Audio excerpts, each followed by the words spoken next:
Queria ser matemático, mas foi sindicalista. As contas não lhe saíram furadas. Na avaliação final, chumbava o ministro Nuno Crato. Há quase 8 anos que é o rosto da contestação às políticas governamentais na educação. O meu convidado de hoje é o homem que nos habituámos a ver de rosto fechado, punho erguido e voz grossa. Hoje, senta-se neste sofá para explicar como é possível que o sindicalista que defende os professores não dê aulas há mais de 20 anos. Mário Nogueira, muito obrigado por ter aceitado o meu convite. Olá. Ainda bem que veio, ou ainda bem que vieste. Deixe-me começar por um exercício de memória.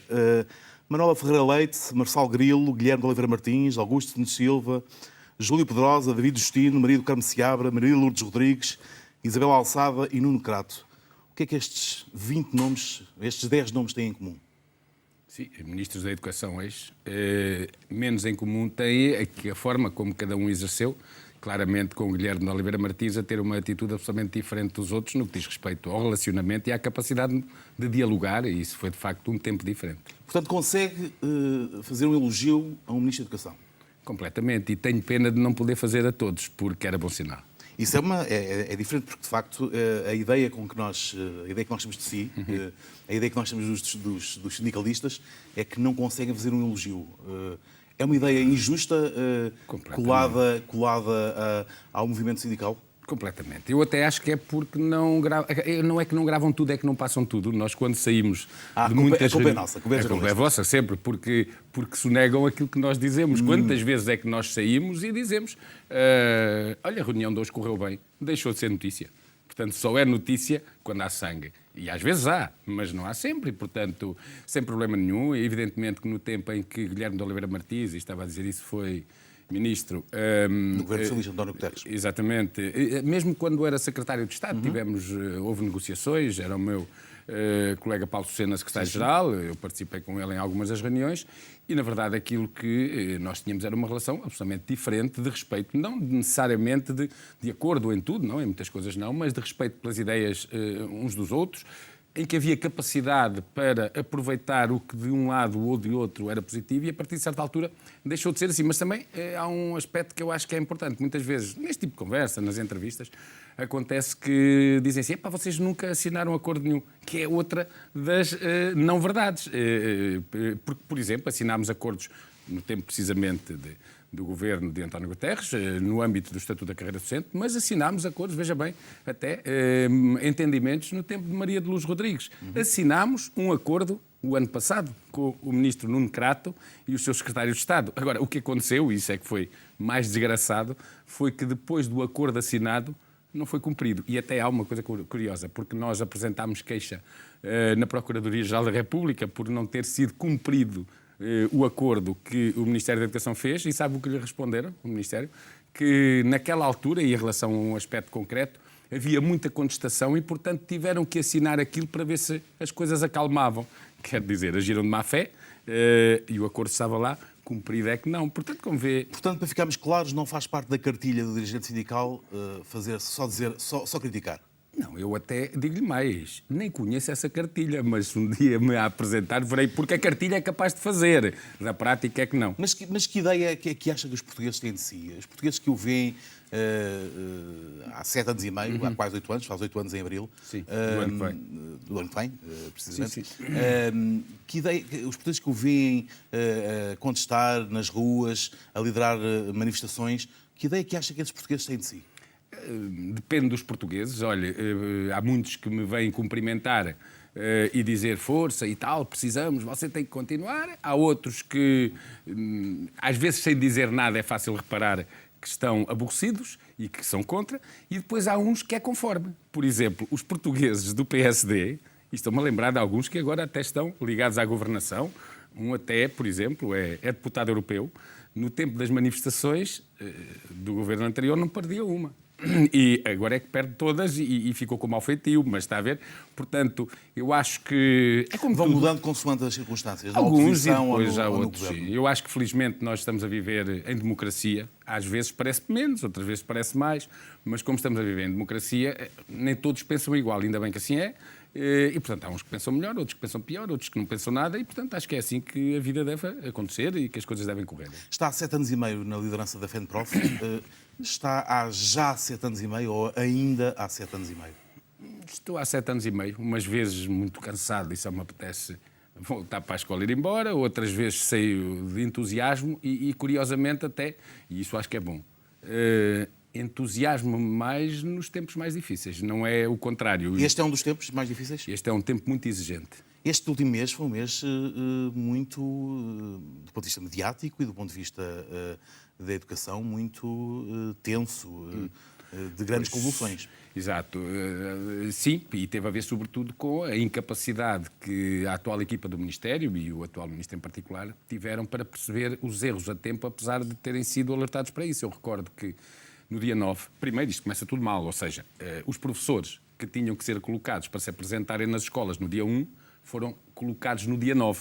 Os primeiros 8 dias depois. Isto, apesar de o Sr. Ministro da Educação repetir, e o Sr. Primeiro-Ministro também, que não havia atrasos, estava tudo dentro da normalidade.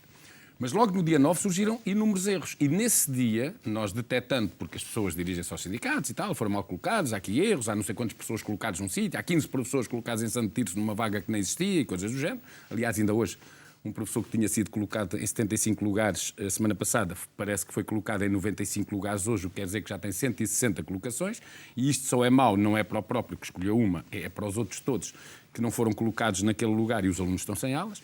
Mas logo no dia 10 alertámos o Sr. Ministro. O Sr. Ministro foi sempre dizendo que não era nada, que eram alguns sindicatos. Eu recordo que, por exemplo, no dia 18, que é quando o Ministro Nuno Crato vai à Assembleia da República pedir desculpa aos portugueses às 4 da tarde, no dia 17, às 8 da noite, portanto, menos de 24 horas, estava numa conferência de imprensa, em direto, a passar nos canais televisivos, dizendo que erros onde? Nos concursos, e são alguns professores e alguns sindicatos. Repare na confusão que deu, que estamos aqui quase em novembro e o problema está por resolver. E a questão aqui é essa, e é aí que eu acho que a responsabilidade política do Ministro da Educação existe neste processo. É que no dia 10, ou seja, no dia a seguir à colocação, à primeira das colocações, nós alertámos o Sr. Ministro da Educação, pedindo-lhe uma reunião para, obviamente, podermos resolver rapidamente um problema que estava detectado e que, tendo tido logo na altura uma intervenção, poderia não ter tido a dimensão que teve. É evidente que depois há as bolsas, o erro da fórmula matemática, todas essas coisas, mas há aqui também uma reação tardia da parte do Ministério da Educação que está na origem ainda deste grande atraso que nós continuamos a assistir e que, portanto, está longe de ser resolvido. Como é que, eu fazia-lhe há bocadinho a pergunta do ainda ou do já, para lhe perguntar se tem prazo de validade a sua comissão de serviço na FENPROF, digamos assim. Não. Estou a falar de uma organização, e é bom que os espectadores tenham essa noção em casa, que teve uma liderança antes, o seu antecessor, Paulo Socenas, esteve 13 anos à frente da FENPROF. Portanto, é uma organização que tem uma tradição de um prolongamento no cargo. Tem um horizonte temporal definido ou não? Não, aliás, antes do Paulo Sena, também foi secretário-geral o meu colega António Teodoro, não é? Sim, que também teve... que teve alguns anos. Agora, a questão é assim, a FENPROF é uma organização, não é propriamente um sindicato. Portanto, os ministros passam, vocês ficam. Pois, sabe porquê? Porque de 3 em 3 anos, na verdade, os professores são chamados a votar. Eu fui eleito em 2007, num congresso em que houve mais que uma candidatura, em que foram eleitos delegados e em que as pessoas votaram e, portanto, em que confiaram nos dirigentes que na altura se colocavam. Foi possível, nos primeiros 3 anos, que as divergências que nós tínhamos no início, há 7, fossem de facto ultrapassadas, superadas, sem que ninguém impusesse coisa nenhuma a ninguém. Portanto, foi através do encontro de convergências e, sobretudo, de darmos mais importância ao que era importante e, portanto, ao que deveria unir-nos do que ao que nos separava. E, a partir daí, tivemos 2 congressos, foram 3 anos, e depois outros 3, que vai agora em 1 e meio apenas, que fica, em que, portanto, é em lista única e com os sindicatos todos, porque a Federação é uma federação de sindicatos.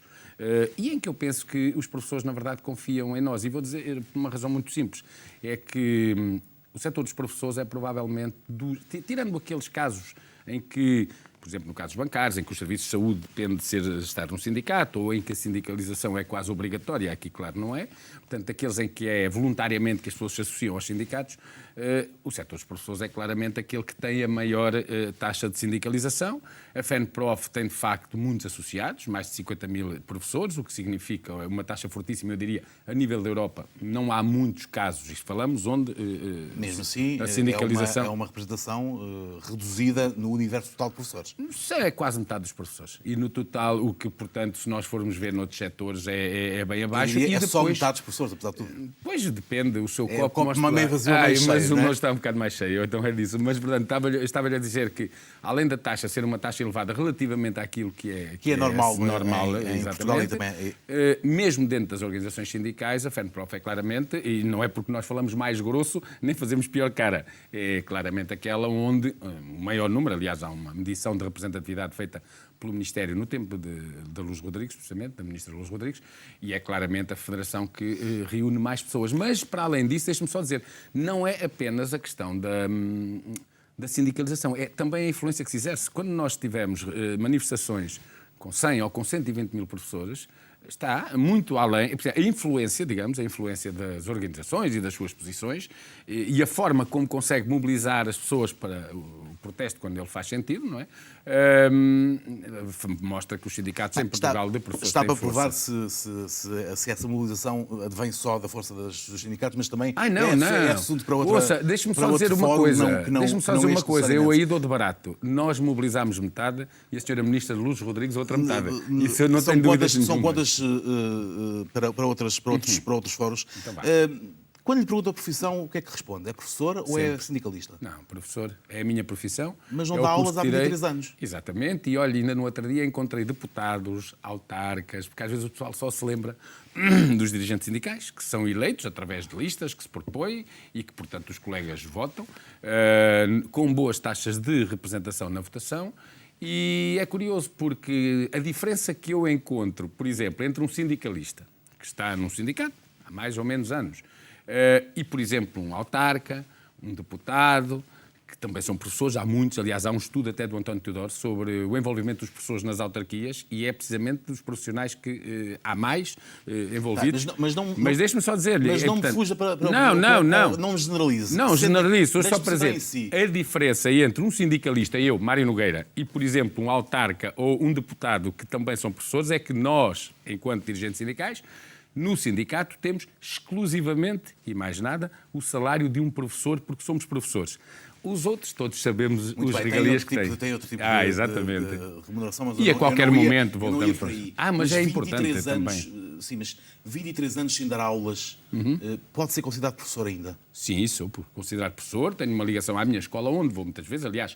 Eu quero lhe dizer mas vai que como sindicalista, não vai como professor. E vou como colega. Há 23 anos que não dá aulas, há 23 anos que não tem colega. alunos, há 23 anos que não sente na pele o problema dos professores.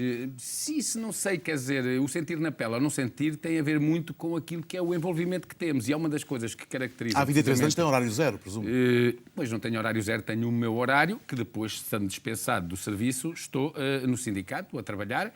E dizendo-lhe que, da parte dos colegas, o reconhecimento da importância do papel que nós desempenhamos é grande. E por isso é que, inclusivamente, no meu agrupamento, já agora só dizer-lhe que sou efetivo numa escola que fica a 3 minutos de minha casa e, por exemplo, dias como em Coimbra, e, por exemplo, dias como hoje, dias como ontem, e a única coisa que nós temos, de facto, é o incentivo de estarmos a representar os professores.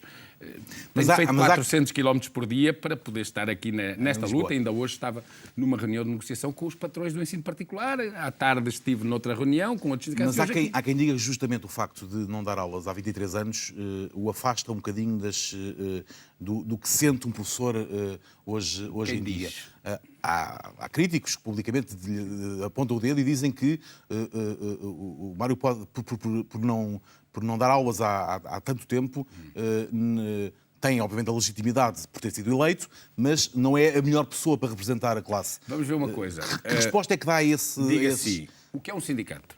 É uma associação de pessoas, ou seja, que não representam profissionalmente uma classe. Que não é obrigatória. Portanto, há países onde isso acontece, e eu acho mal.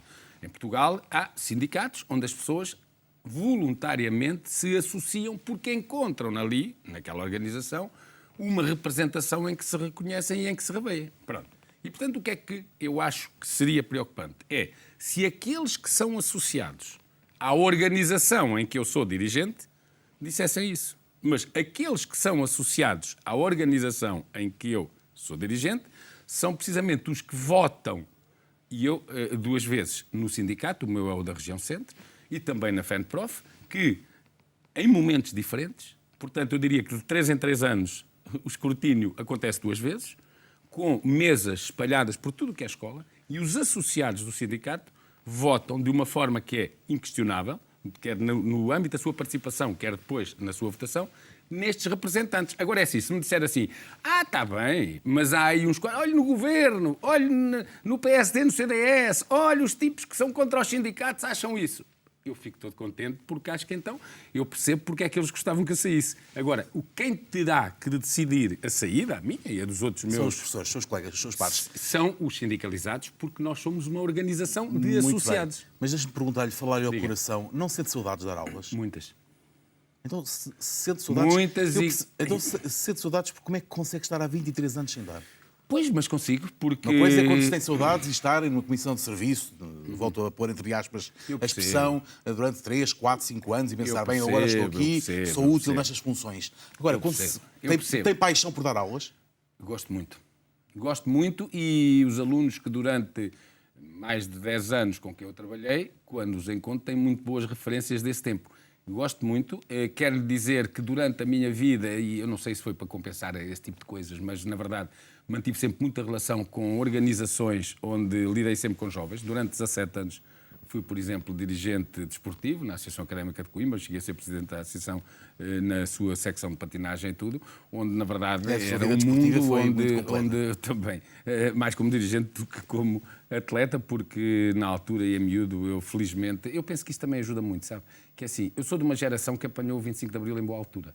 Não era nem tão adulto que tivesse de ser muito responsável naquilo que acontecia. Nós já lá vamos um bocadinho à sua Só para dizer isto, nem tão criança que só fizesse aquelas pinturinhas. Sim. E tal. E, portanto, eu acho que com 16 anos, estando na altura aí... Aliás, é curioso porque eu encontro muita gente que dessa geração se envolveu nestas causas sociais, políticas, sindicais e que hoje tem uma convicção muito grande naquilo que faz. Eu acho que é essa convicção muito grande que faz com que...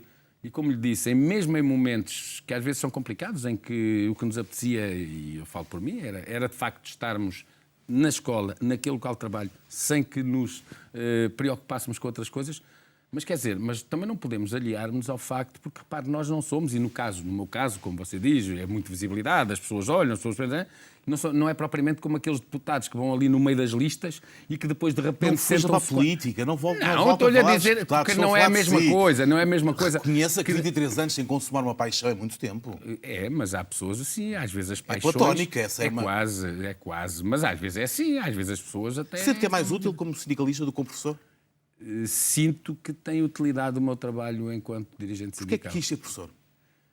Olha, porque eu acho que quis ser professor... Porque... Mesmo perante a ameaça do seu professor, do seu mestre, em tomar-lhe ameaçado um puxão de orelhas... E acho que foi por isso. O professor Couto, não é? E acho que foi por isso, o professor Couto, cujo filho é professor, por exemplo, em Viseu também, e que um dia, e era um homem que não era do regime, pelo contrário, era um homem que, por exemplo, quando nós estávamos... obrigados na altura a estar na mocidade portuguesa, aconselhava aos pais a meter-nos nos escuteiros como foi o seu caso? Como foi o meu caso, porque mal por mal, como dizia o meu pai antes na igreja, que nessa gente do governo antes do 25 de Abril, e portanto ele era um homem que tinha uma relação muito forte connosco e que nos marcou muito, e que na altura ele dizia, entre a crítica já ao que era ser professor, veja bem, na altura, e também ao mesmo tempo a vontade de puxar por nós, e bem, isso é algo que quando estávamos a falar das profissões, o que é que queres quando for grande, quando fores... E era sempre a conversa de, e quem for para professor dava já um puxão de orelhas. E, portanto, eu acho que meia turma foi para professor, na verdade. E mesmo quando acabo o liceu, portanto, em Tomar, o 7º ano do liceu, a minha intenção sempre foi, começou por ser do matemático, mas sempre foi pela via do ensino. E do outro lado, como é que era aluno? Como é que era como aluno? Era um bom aluno? Era um aluno razoável.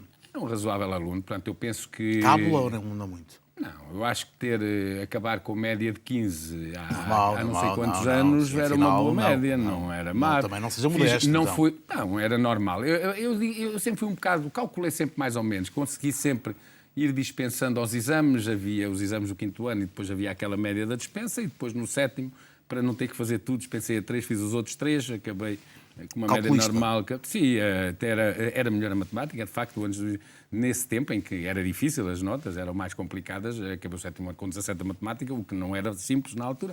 Portanto, nem essa sua paixão pela matemática o faz ter alguma solidariedade com o ministro Nuno Crato, também ele, o matemático. É matemático, não é? Eu há dias até fiquei com dúvidas, mas parece que é, não é? Não tem nenhuma Se calhar solidariedade com também ele, não. Não, a solidariedade tem todas com a pessoa. Não só do matemático, do o lado ponto de vista das matemático não. pessoas. É um colega, no fundo é um colega. Sim, as pessoas também. Sim, presumo que também já não dá aulas há mais de 23 anos, não sei, mas acho que não. Mas seja como for, é assim. Se calhar não tem uma paixão tão platónica como a sua. Às tantas não, às tantas é menos apaixonado pela profissão. Mas independentemente disso, acho que do ponto de vista pessoal. Se calhar não está há tanto tempo sem dar aulas. Pois eu também não sei. Ou está, ou se calhar está a menos, mas teve outras saídas importantes também não. Não interessa.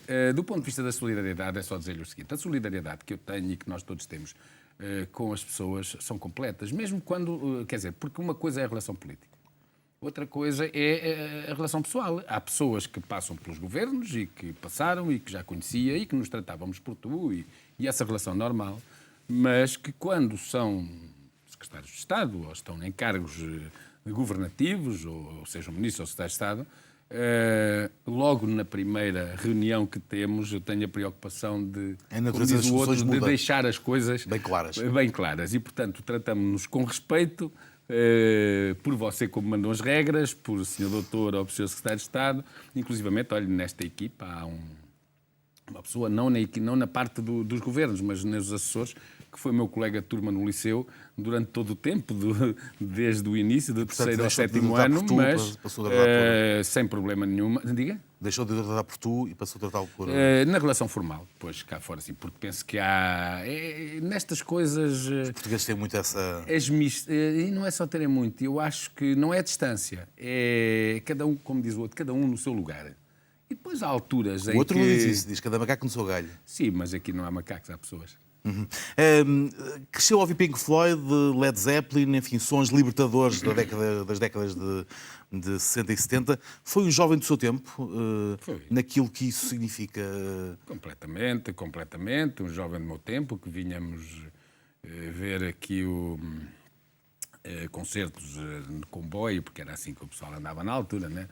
Vinhamos aqui a Cascais ver o Peter Gabriel, ainda ali em 73, penso que foi por aí, e que íamos aqui a colar ver aqueles concertos rock que começavam a aparecer, que íamos assim um bocado como quem não quer a coisa, porque tinha que ser às escondidas ouvir um cantor mais de oposição, porque já tinha essa relação também do ponto de vista familiar, não é? E depois, a seguir, logo ao 25 de Abril, toda aquela fase, 74, 75... Como diz o outro, foi sempre a abrir. Portanto, ou seja, acho que vivemos e convivemos muito bem com o 25 de Abril e acho que Abril é alguma coisa que há de estar connosco até ao fim. Militante comunista, todos sabemos. Antes ainda de aderir ao PCP, apoiou Otelo na eleição de 76, em que o seu partido apoiou Otávio Pato e foi derrotado na primeira eleição de Ramalhianos para Presidente da República. Foi um dilema ali de consciência? Não, nunca tenho dilemas de consciência. Eu acho que, para já na altura, não era militante de partido nenhum, não é? Portanto, não tinha nenhum dilema de consciência a esse nível, mas mesmo hoje, quer dizer, penso que, e deveria ser assim mesmo, nos partidos nós devemos discutir as coisas todas, mas não devemos violar aquilo que é a nossa consciência e que são as nossas opções também de cabeça, e portanto acho que somos o que somos, e mesmo quando partilhamos coletivamente ideias e discussões, nunca deixamos de ser o que somos, e portanto somos pessoas também com pensamento próprio. Sempre fui assim. Quando saía da Frente Prof, vê-se a prosseguir uma carreira política? Não, de forma alguma. Se quisesse fazer isso, já teria feito. Não, de forma alguma. Eu, como lhe disse, sou professor. Comecei por ser professor. Cheguei à FENPROF sempre de professor. quando saí da FENPROF, hei de ser professor, e se os governos, este e os próximos, me deixarem, ainda serei professor reformado. Portanto, eu já não tenho essa certeza. Portanto, não tem qualquer sonho, expectativa política? Não. Os sindicalistas normalmente são muito bem lançados no seu partido. Jerónimo de Sousa foi sindicalista. O anterior secretário-geral da CGTP é frequentemente apontado como um putativo secretário-geral comunista. Não tem Nada. nenhum tipo de expectativa política? Cá está. Sou professor, sou sindicalista por ser professor. Até lhe vou dizer mais. No dia em que eu acabei o meu curso, e veja bem, no dia em que eu acabei o meu curso, eu acabei, portanto, deram-me a nota final e fui ao sindicato, na altura, ainda só ao Sindicato de Pessoas no Centro. A primeira coisa que fiz foi sindicalizar-me, porque achei, e acho ainda, que ser sindicalizado e participar na vida sindical faz parte das profissões, da profissão. E é um aspecto da profissão, não é o ser sindicalizado porque é por ali que se vai ter o acesso à saúde, ou porque tem que se ter uma carteira disto ou daquilo. Não, porque achei, e acho, continuo a achar, que faz parte da profissão. E, portanto, sindicalizei-me nesse dia e achando que, sendo sindicalizado e estando disponível para participar em tudo, sou eleitor, posso ser eleito, tenho que estar disponível, não posso só ser sindicalizado para ir exigir aos dirigentes, olha, vê lá se me defendes bem, hein? Olha, vê lá se não sei o quê, porque os sindicatos são todos. Fui fazer isso e, portanto, entrei no sindicato como professor. Quando fiquei a tempo inteiro no trabalho sindical, era professor, e quando aqui acabar, pode ter a certeza de escrever, porque isso não tenho dúvidas nenhumas, serei professor, porque essa que é a minha profissão. Portanto, voltará a dar aulas. No caso da política, não vai responder o futuro a Deus pertence. Não. Nem vou nem dar daquelas evasivas que depois fica assim, o tipo está a dizer aquilo, mas se calhar, não. Já que falamos de Deus, é um homem de fé, sei que teve uma educação mista. A sua mãe era uma pessoa católica, o seu pai era sim, e o seu pai teve uma educação pelo lado da sua mãe mais católica. No caso do seu pai era um bocadinho diferente. Sim, não.